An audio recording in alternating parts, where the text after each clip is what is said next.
Good evening, one and all. Asia Wilson continuing to pile up postseason honors. The South Carolina Star tabbed the U.S. Basketball Writers Association National Player of the Year. This the latest in a string of honors bestowed on the senior. Wilson won the National Player of the Year from the USA Today, ESPNW, and the Associated Press.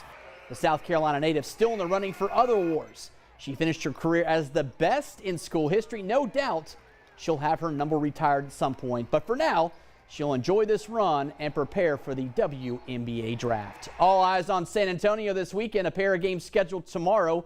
Loyola and Michigan start the festivities tomorrow night, 6:09 tip. Kansas and Villanova conclude the Final Four at 8:49. Winners will meet Monday to determine the national championship. It's the eve of the annual spring game in Columbia, the gathering of players, coaches, and fans to conclude spring practice and prepare for the offseason.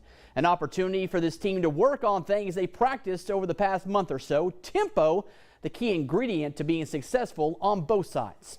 Our tempo's got to continue to improve and get better, and we've got to have that spot the ball mentality on both sides of the ball. We were dragging a little bit on defense.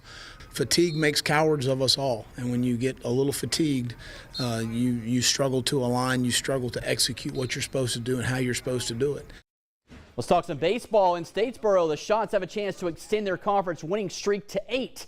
In doing so, they'll have an opportunity to win their third straight conference series and extend their lead over Georgia Southern. Game time here in about 5 minutes or so over on ESPNU. Highlights at 11. The Gamecocks snapped a 4-game losing skid last night. In doing so, they find themselves in position to win their first conference series of the season. Riding a 2-game winning streak, players, coaches feeling better about where they stand. Granted, they have a long way to go, but each positive step is a move in the right direction. As an athlete, as coaches, you can't get distracted with those kinds of things. You just have to focus on what you're doing at the field.